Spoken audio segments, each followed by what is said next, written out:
اليوم قاعد نتكلم عن كيف اتكلم امام الكاميرا. يعني اول شيء لازم واحد يكون خيفان، واحد يكون متوتر. فخلونا نبدي. فاول خطوه يا جماعه عشان تتكلم امام الناس لازم تختار الرهاب الاجتماعي. فالرهاب الاجتماعي اول شيء طال عمركم تتكلم قدام الناس، زين؟ فخلينا نسال واحد من الشباب عشان نطبق هذا الشيء. تعال تعال. شوف، طبعا اول شيء راح نسال اي شخص قدامنا. تعال تعال سال ذا العدال. تعال راح نسال هذا الشخص. السلام عليكم، متى العيد صديق؟ كل عام وانت بخير. فاول شيء يا جماعه الخير عشان تتخطى الرهاب الاجتماعي لازم تنسى الخطوات هذه الناس كلهم. فاول شيء قبل عشان ما تتكلم تشوف نفسك في الكاميرا. لما تشوف نفسك في الكاميرا لازم تنسى كل شيء كانك قاعد تسولف مع ربيعك، تسولف مع واحد، وبعد تنسى الناس اللي حولك كلهم. فثالث خطوه او ثاني خطوه والله ما اتذكر.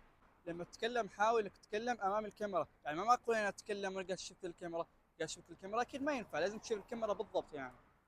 وثالث نصيحة حاول يعني انت لا تدخل مجال الشيء وتصور بنفسك بدون ما انك تحاول. يعني مثلا انه ما ينفع تبدا مشروع بدون ما انك تقربه، اكيد راح تقرب يعني اكثر من حاجة، اكيد راح تغلط، اكيد راح تغلط في الكلام. الحين قاعد اسجل، كم مرة سجلت المقطع؟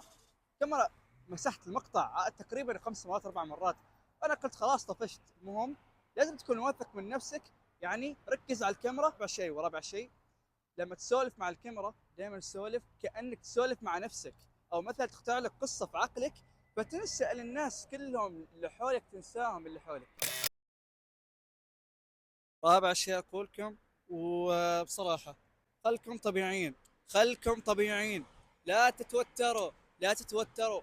حاولوا تعبروا الكاميرا كانها شيء عادي. يعني انتم الحين خلكم طبيعي مرتاحين، تجلس في مكان مرتاح، وش بعد؟ خلكم طبيعيين 1000 مرة. ويا جماعة الخير وبك تطيح. المهم النصيحة الخامسة طال عمركم شباب، إذا بغيتوا تسولفوا وما تتوتروا مثل ما قلت لكم في النصيحة الثانية أو الأولى، حاولوا دائما أنتوا تمشوا، أنتوا تتكلموا، أنتوا تحركوا يديكم لما تسووا برزنتيشن، لما تسووا مقابلة، لما تسووا سيرة ذاتية، لما تقدموا مع شخص ثاني، لما تتكلموا. حركة اليد، حركة اليد دائما مهمة في كل وقت وفي كل زمان ومكان عشان تتعلموا ما تتوتروا. لأنه لو توترتوا ما راح تعرفوا أصلا تتكلموا أي شيء وراح تتخربطوا. مثل أنا الحين قاعد أغلط وما أبغى أسوي مونتاج للفيديو عشان أبين إني أنا، يعني أنا وأصور فيديو قاعد أختبر نفسي. هل أنا يعني أختبر نفسي بويش؟ هل أنا مثلا بغلط؟ أختبر نفسي من ناحية هل أنا لا قادر أسوي ذا الفيديو؟ هل أنا قادر إنه بدون ما اغلط اسوي ذا الفيديو؟ ما اتوقع، انا غلطت واجد والله، اتوقع انا بقصص واجد. المهم اتمنى نصيحه يعني استفدتوا منها.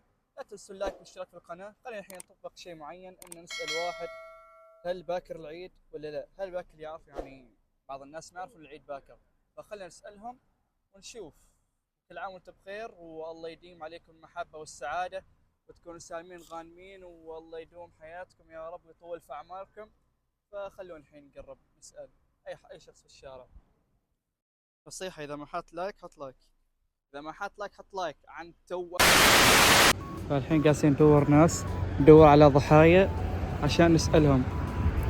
فهذا لهم اثنين بروح أشوفهم. فالحين كان نسلم على شخصين. كيف الحال محمد؟ الحمد لله. كيف صحتك؟ طيب؟ الحمد لله طيب. الحمد لله. بس اريد اسال كيف بكره عيد؟ بكره فيه ان شاء الله. الحمد لله، كل عام وانت بخير. الحمد لله طيب. الحمد لله. بس كيف الحمد لله جوازين؟ الحمد لله زين طيب. الحمد لله بخير عافيه.